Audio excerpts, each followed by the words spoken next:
예루살렘에 입성하신 날, 그날에 백성들이 주님을 환영하고 또 찬양하면서 주님의 오심을 이렇게 했었던 것을 기념하는 날로, 기억하는 날로 우리가 이렇게 보냅니다.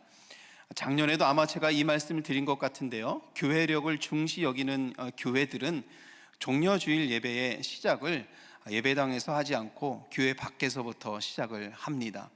그러면서 온 성도들이 종려나무 가지를 들고 예루살렘 때 있었던 일을 재현하는 거죠. 종려나무 가지를 들고 호산나 다윗의 왕으로 오신 왕이여 다 함께 부르면서 예배실로 입장을 합니다. 어린이부터 시작해서 또 유스그룹부터 뒤따르고, 그리고 찬양대가 거기를 뒤따르고 온 성도들이 뒤따르고 마지막에 목회자가 마지막에 그 길을 따라오면서 예배당에 그렇게 입장을 하면서 찬양을 하면서 오신 예수님을 환영하고 기쁨으로 찬양하는 예배로 종려주일을 시작을 합니다. 여러분, 우리가 내년도에는 그렇게 한번 예배를 시작해 봤으면 좋겠습니다. 우리 찬양팀에서도 같이 준비를 해서 함께 종려주일 예배를 그렇게 기쁨으로 드리면 얼마나 좋을까라는 그런 생각을 해보게 됩니다. 종려나무 가지이죠. 호산나 다윗의 왕이여. 백성들이 이 나뭇가지를 흔들면서 주님께서 오신 것을 환영하는 날이 종려주일이지요. 강단에 보시면은 여러분, 우리가 사순절 기간에 강단 데코를 하는데 종려주일을 맞이해서 종려나무 가지들이 우리 교회 강단에 풍성하게 있지 않습니까? 이것을 보면서 얼마나 좋은지 모르겠습니다. 백성들이 이것을 흔들면서 다윗의 왕으로 오신 우리 예수님을 환영하고 그리고 기쁨으로 찬양했었던 그런 예루살렘에 있었던 일이 우리 교회 강단에서 재현되고 있는 것 같아서 종려주일 아침을 보내면서 매우 흐뭇하고 기쁘고 감사한 마음을 가지면서 시작을 합니다. 종려주일 예배 때에 이렇게 환호와 기쁨으로 찬양하면서 행렬을 맞춰서 노래를 부르면서 종려주일 예배를 시작합니다만, 그러나 본 예배로 들어가서는 예배 분위기가 완전히 전환이 됩니다. 매우 엄숙한 분위기로 전환이 되면서 종려주일 이후에 우리 주님께서 예루살렘에서 당하신 고난을 묵상하고 죽음의 그 발을 쫓아가는 신앙을 우리가 결단하고 다짐하는 그런 예배 분위기로 전환이 되면서 이제는 우리가 고난주간 한 주간을 시작을 하게 되는 것이 종려주일입니다. 종려주일은 그래서 주님의 오심을 환영하는 것과 동시에 주님의 고난과 죽음을 묵상하는 날로 우리는 여기고 있는 겁니다. 여러분, 우리가 주님의 고난, 주님의 죽음을 묵상할 때에 항상 떠오르는 것이 무엇입니까? 십자가이지 않습니까? 이 십자가, 여러분 이거 다 갖고 계신가요? 혹시 집에다 놓고 오셨나요? 네, 한번 다 같이 한번 들어보십시오. 없으신 분들은 뒤에 여유분이 있을 겁니다. 이 십자가는 사순절 시작하면서 다 여러분께 나눠드렸는데, 사순절 기간 동안 묵상하라고 나눠드린 거고, 고난주간 우리 특별 집회하는 동안에는 이것을 들으면서 찬양할 거고, 오늘 설교 후에도 찬양할 때 이걸 들고 찬양할 겁니다. 자, 여러분 저를 따라서 십자가를 드시고 호산나 다윗의 왕이여 같이 한번 부르는 겁니다. 시작. 호산나 다윗의 왕이여. 네, 이렇게 부르는 겁니다. 우리가 주님의 고난, 주님의 죽음, 이 주님의 죽음을 생각하면 항상 떠오르는 것이 십자가입니다. 십자가는 우리 신앙의 상징입니다. 십자가는 구원의 상징입니다. 십자가가 없는 교회가 없고, 십자가가 이 구원의 상징, 은혜의 상징이기 때문에 집에 가도 십자가가 있고 차에도 십자가가 있고 내 몸에도 십자가를 걸치고 다니고 어디든지 십자가를 함께 하면서 구원의 은혜, 구원을 상징하는 십자가를 우리는 보면서 주님의 죽으심과 이런 은혜를 생각을 하게 됩니다. 그런데 여러분, 한편으로 생각해 보면 여러분들도 잘 아시는 바와 같이 당시에 십자가는 은혜로운 것이 아니었습니다. 가장 처참한 처형 방식, 가장 잔인한 처형 방식 중에 하나였습니다. 처형을 당하는 사람에게 가장 치욕적인 죽음을 맞게 하는 방식이 십자가 처형 방식이었습니다. 십자가 처형 방식이요, 우리가 보고 있는 이 방식만 있었던 것이 아닙니다. 화면을 보시면 여러 가지 십자가 처형 방식이 있는데 X자형도 있었습니다. 사람을 저렇게 매다르는 거예요. 그리고 우리가 알고 있는 것처럼 맨 왼쪽에 있는 것이 우리가 일반적으로 알고 있는 십자가 처형 방식이고요, 가운데 있는 방식 같은 경우는 그리스에서 넘어온 방식이라고 하는데, 저렇게 사람을 매달아서 십자가에서 가장 처참한 죽음을 맞게 하는 방식이 십자가 처형 방식이었습니다. 처형 방식이 다양한 것처럼 몇 가지 일반적으로 십자가에서 죽게 하는 방식이 무엇이냐면, 산 사람을 십자가에 그냥 매달아 놓는 겁니다. 살아있는 사람을 여러분 십자가에 매달아 놓는 거예요. 그러면 이 살아있는 사람이 밤낮으로 십자가에 매달려 있다가 먹지 못하고 갈증이 생기고 피가 아래로 쏠리고 이런 큰 고통을 겪으면서 약 일주일 정도 십자가에 매달려 있다가 처참하게 죽게 되는 것이 가장 일반적인 십자가 처형 방식이었습니다. 그리고 이것보다 조금 더 잔인하고 처참한 방식은 예수님께서 당하신 처형 방식이었습니다. 손과 발에 못을 박아서 피를 흘리게 하고 채찍을 맞게 하고 그렇게 해서 십자가에 매달아 놓는 것이죠. 이러한 처형 방식을 당하는 사람은 아마 하루도 넘기지 못하고 십자가에서 죽게 되는 것이죠. 여러분, 우리가 말로만 들어도 십자가 처형 방식이 얼마나 처참한 방식이었는지를 알 수 있잖아요.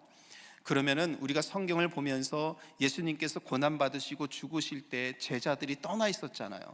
베드로 같은 경우는 3번씩이나 부인하게 되고, 주님께서 죽으실 때 제자들은 두려운 마음 때문에 떠나 있었잖아요. 그러니까 십자가 처형 방식이라는 것이 사람의 마음 깊은 곳에 있는 이 두려움을 자극하는 겁니다. 이렇게 죽어가는 사람을 보면 두렵기 때문에 로마에 함부로 대항할 수가 없는 것이고, 그러면서 사람들을 이 두려움으로 통치하는 방식이 로마의 통치 방식이었다라는 것입니다. 이 처형 방식은 너무나도 잔인했기 때문에 주후 4세기가 되어서 콘스탄티누스 황제 때에 비로소 너무 비참한 그런 처형 방식이어서 그때야 비로소 사라지게 되었다라고 이렇게 알려져 있습니다. 여러분, 우리가 사도신경 강해를 시작하는데요, 이 십자가 처형 방식이 4세기 때 없어졌다고 우리 말씀을 드렸죠. 우리 사도신경은 약 3세기경에 이렇게 만들어졌다고 우리가 설명을 하고 나누었습니다. 생각해 보세요. 초대교회 성도들의 믿음이 얼마나 이 단단한 믿음이었고, 얼마나 성경 중심적이고, 얼마나 예수님 중심적인 신앙을 지니고 있었는지를 이것을 통해서도 확인이 됩니다. 사도신경이 만들어질 때만 하더라도 십자가 처형이 있었던 겁니다. 십자가에 못 박혀 죽으신 예수 그리스도를 믿는다라는 이 믿음을 공개적으로 내었을 때에 그들이 어떠한 처형을 당하고 어떠한 고통을 당할지를 뻔히 알 수 있는 상황이었음에도 불구하고, 초대교회 성도들은 그럼에도 불구하고 우리 주님께서 나를 위해서, 나를 사랑하셔서 십자가에서 못 박혀 죽으셨다, 이렇게 고백을 한 것입니다. 여러분, 우리는 이러한 위대한 신앙의 선조들을 두고 이렇게 위대한 신앙 고백문을 우리가 매주일 고백하면서 우리들의 신앙도 다져가고 우리들의 신앙도 세워가고 있는 겁니다. 그런데 여러분, 생각해 보십시오. 우리들의 신앙은 참 아이러니합니다. 이렇게 처참한 처형 방식이었던 십자가, 우리는 이 십자가를 바라보면서 눈물을 흘립니다. 십자가를 들고 찬양하면서 감격하고, 피 흘리고 죽어가고 인간의 그 마음속 깊은 곳에 있는 두려움을 자극했던 이 처형 방식이었던 십자가 처형 방식을 보면서도 우리는 은혜를 얘기합니다. 사실 세상 어느 종교에서 고난을 묵상하는가요? 세상 어느 종교에서 죽음을 영광으로 찬양하고 있습니까? 어느 종교에서도 어느 나라와 민족에서도 어디에서든지 죽음을 영광으로 보는 곳은 없을 것입니다.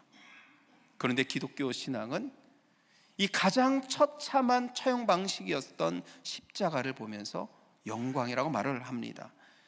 예수님이 고난받으신 이 골고다 언덕을 거룩한 길이라고 우리는 고백을 합니다.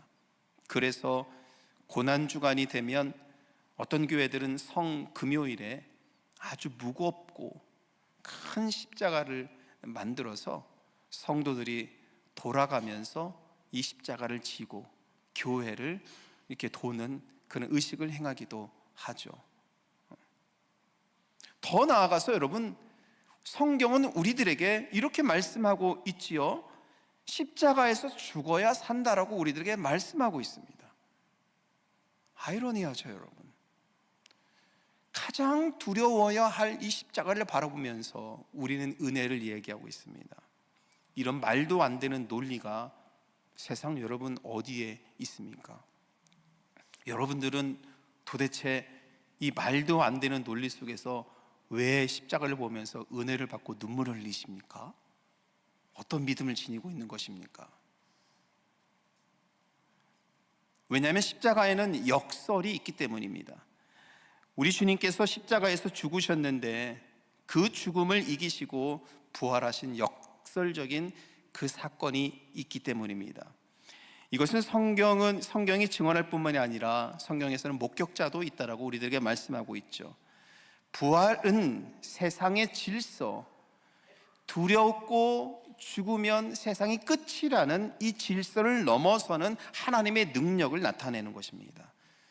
십자가는 가장 치욕스러운 방법이었지만 예수님은 치욕과 모욕 가운데 십자가에서 고통스러움을 겪으면서 죽으셨지만, 그러나 우리 하나님께서는 부활하심으로 그 치욕의 자리를 영광의 자리로 바꾸셨습니다. 때문에 우리는 주님의 죽음을 영광으로 고백하고 있는 것입니다. 저와 여러분들이 이렇게 고백하고 있을 줄 믿습니다. 그런데 여러분, 이 말씀을 제가 묵상하면서 치욕의 자리를 영광의 자리로 바꾸신 하나님의 능력을 신뢰한다는 것이 우리들의 삶에 실제적으로 어떻게 적용될 수 있는가를 생각을 해봤습니다. 물론 우리가 겪고 있는 문제 하나하나, 사건 하나하나에 대한 직접적인 답은 주진 않습니다만, 그러나 부활하신, 죽음을 이기시고 부활하신 하나님을 믿는 믿음이 우리들의 삶에 실제적으로 적용이 될 수 있더군요. 왜냐하면 저나 여러분들이나 살아가는 삶의 자리에서 문제 없는 분 하나도 없고요, 고민 없는 분 하나도 없고요, 상처 없는 분 하나도 없더군요. 돈이 많다고 해서 다 행복하게 형통하게 사는 것도 아니고요, 돈이 없다고 해서 다 불행한 것만은 또 아닌 것입니다.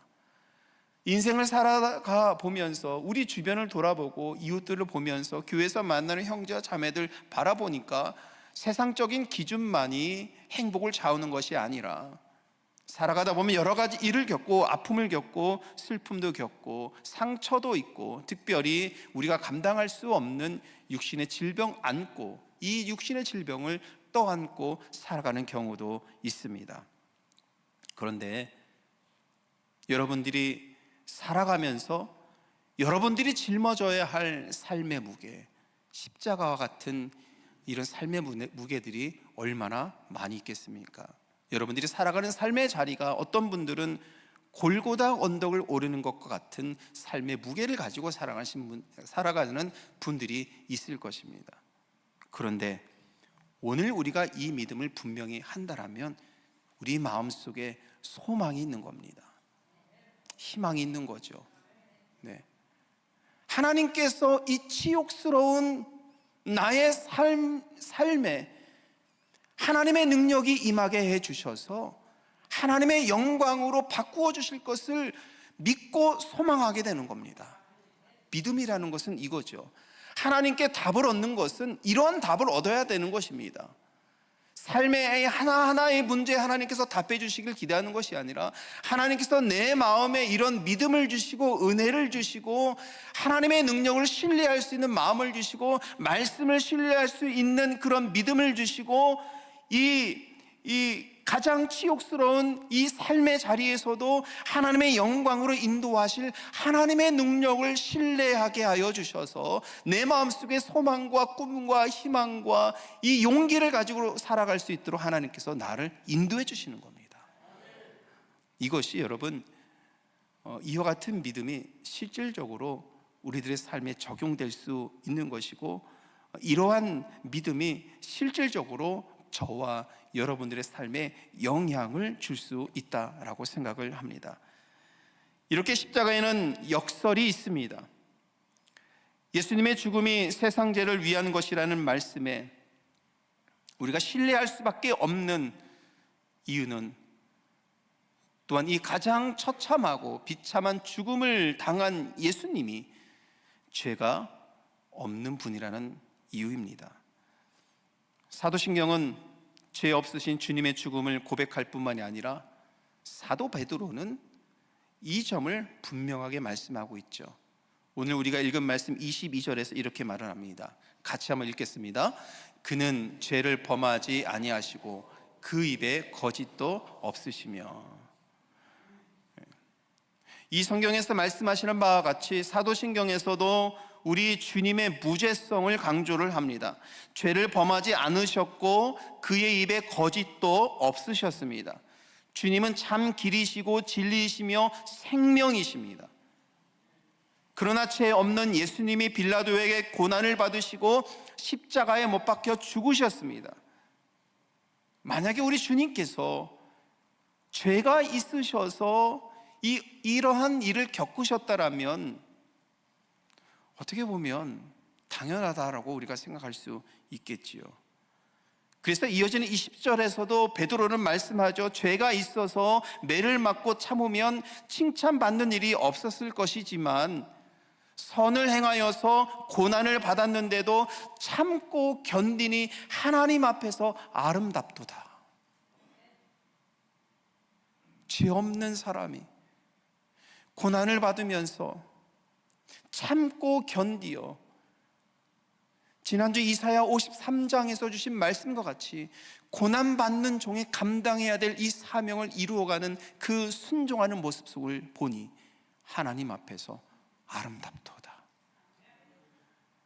여러분 주님처럼 하나님 앞에 이 아름다운 삶을 살아가시길 축복합니다.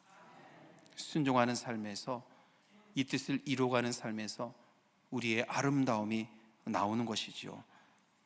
그리고 죄가 없으신 분이 고난받으신 이유를 21절에서 말씀합니다. 너희를 위하여 고난을 받으사. 성경은 한결같이 주님의 고난과 죽음에 대해서 한결같은 관점으로 말씀합니다. 죄 없는 분이 너희를 위하여 죽었다라는 겁니다.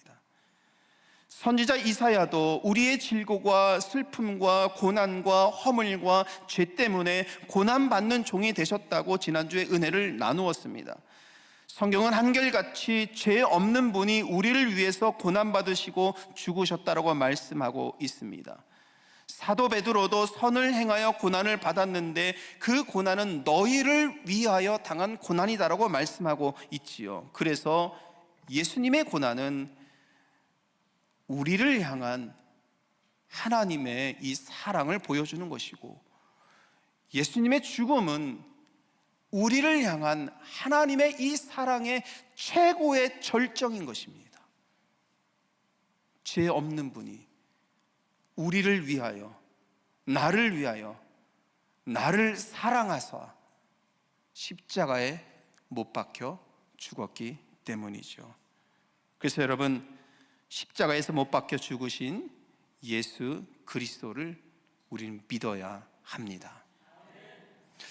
그런데 여러분 우리가 저나 여러분들은 여기 있는 분들은 믿음 생활 열심히 하기 때문에 오늘 이 말씀을 함께 나누면서도 이 말씀이 마음판에 새겨지고 은혜가 되고 이 말씀을 받고 용기를 얻어서 한 주간도 살아가고 세상에서 살아갈 수 있는 힘과 용기를 갖게 됩니다만, 사실은 저는 요즘에 해가 가면 갈수록 주님의 죽음이나 십자가나 우리 기독교 신앙에 대한 세상의 반응이 너무 냉담해지고 있다는 것을 많이 느낍니다.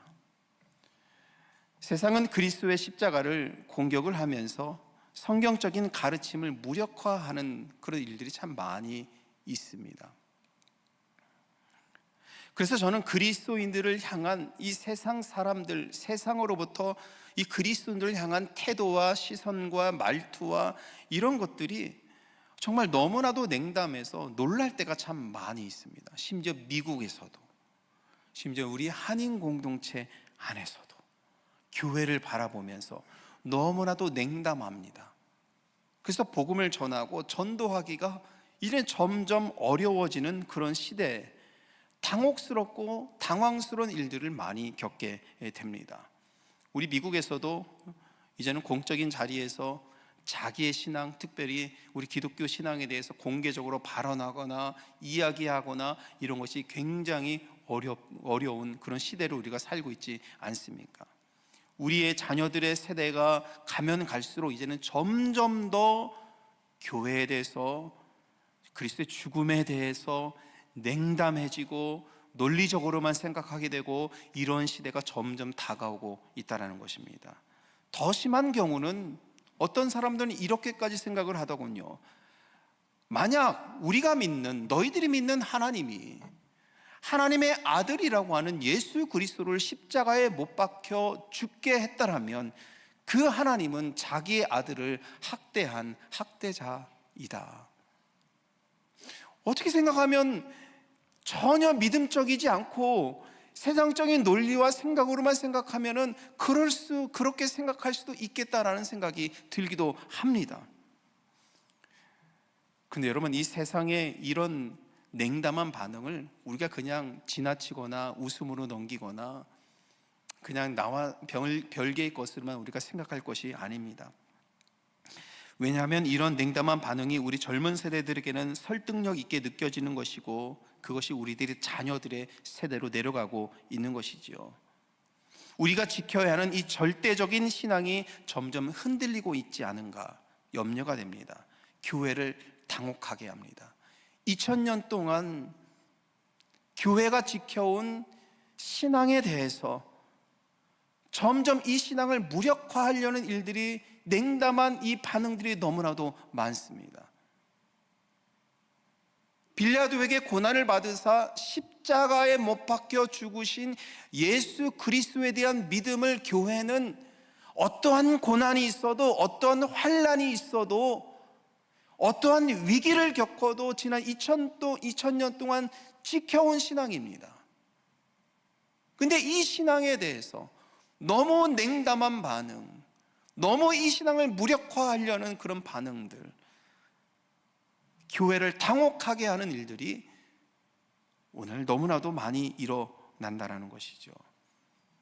그러면서 그런 생각이 들더군요. 시대가 가면 갈수록 점점 더 신앙생활을 해가면서 알곡과 가라지가 구별되어 가고 있구나. 팬데믹 때 제가 이 말씀을 자주 드렸어요. 이 어려운 시기를 겪으면서 예배 자체를 드리지 못하는 상황, 모임 자체를 못하는 상황 속에서 우리 믿음을 어떻게 지켜갈 것인가에 대한 고민을 하면서 이런 시기일 때 알곡과 가라지가 구별되고 알곡으로서 끝내 지켜내고 믿음 생활하고 십자가의 은혜 바라보고 부활의 소망과 은혜를 바라보는 자들, 그런 자들을 결국 하나님 나라에 남게 될 것이다, 이런 말씀을 드렸죠. 어떻게 보면 앞으로 우리가 살아가야 되는 이 시대와 삶 속에서는 알곡과 가라지가 가려지는 시대인 것 같습니다. 여러분들은 알곡과 가라지 중에 어떤 믿음의 삶을 살아가고 있습니까? 여러분들의 가정은 이 냉혹하고 냉담한 반응을 보이는 이 세상 속에서 여러분들의 가정은 알곡으로 가고 있습니까? 가라지로 가고 있습니까? 우리 샴버그 한인교회가 이 냉혹한 이 현실 속에서 알곡을 세우는 교회입니까? 가라지처럼 죽으러드는 교회입니까? 여러분, 우리의 믿음을 다시 한번 확인하고 세워야 합니다. 더욱더 십자가에 못 박혀 죽으신 예수 그리스도의 믿음을 다시 한번 우리가 고백하고 세우는 그런 우리 샴버거 한인교회 모든 성도들 되시기를 주님의 이름으로 축복합니다. 그래서 여러분, 이러한 믿음을 우리가 더욱더 키우기 위해서는 죄에 대한 지식이 필요합니다. 근데 이제 이 죄라는 것은 사람들이 별로 좋아하지 않는 주제입니다.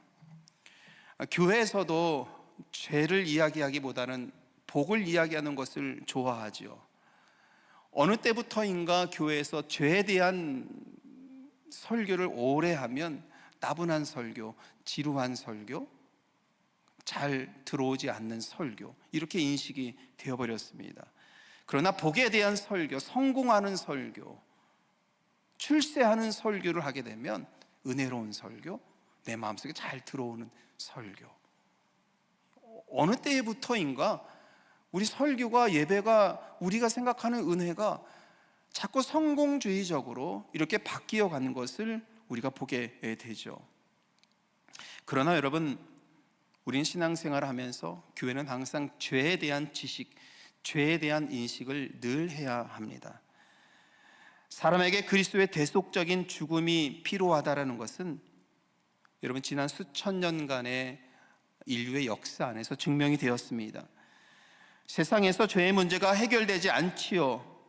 사람들은요, 나쁜 것을 개혁하고 선하고 복된 삶을 살 수 있다고 믿었습니다. 그래서 개혁을 하면 복된 나라를, 은혜로운 나라를 이룰 수 있을 것이라고 사람들은 생각했죠. 날마다 개혁을 이야기합니다. 개혁을 해서 더 은혜로운 나라, 더 선한 나라, 더 복된 민족을 세울 것이다라고 개혁을 주장하죠. 인류는 끊임없이 개혁해 왔습니다. 그런데 여러분, 생각해 보십시오. 사람의 그 내면 깊숙이 담겨져 있는 죄에 대해서는 개혁을 하지 못했어요. 만약에 우리가 계속해서 개혁을 하고 새로운 것을 만들어내서 선한 것을 이루어왔더라면 이 세상 속에 아직도 들려오는 전쟁의 소리들, 싸움의 소리들, 폭력과 범죄, 사기와 분쟁, 아직도 해결되지 않는 이런 모습을 보지 않습니까? 유감스럽게도 이런 모습들은 인간의 본성이 무엇인지를 보여주고 있는 겁니다. 그리고 사실 여러분 생각해 보면 우리도 신앙생활하면서 날마다 사랑을 이야기하잖아요. 사랑을 찬양하고 사랑을 이야기하고 교회 와서 은혜를 이야기하고 날마다 매주 이런 은혜를 이야기함에도 불구하고 어느 때는 우리 안에서도 갈등하고, 그죠? 마음속에 상처도 받고 미워하는 마음도 생기고 멀어지기도 하고 또 가까워지지만 또 다시 멀어지기도 하고, 이런 것들을 보면 우리가 어떠한 존재인지를 우리는 생각할 수 있습니다. 솔로몬은 열왕기상 8장 46절에서 범죄하지 아니하는 사람이 없다라고 말을 합니다. 전도서 7장 20절에서는 선을 행하고 전혀 죄를 범하지 아니하는 의인은 세상에 없다라고 말을 합니다. 성경은 세상에 죄가 만연했다는 것을 말씀하고 또한 인간 스스로 이 죄를 해결할 수 있는 능력이 없다라고 우리들에게 말씀합니다. 그래서 예수 그리스도의 희생적인 죽음을 우리는 기억을 해야 하는 것입니다.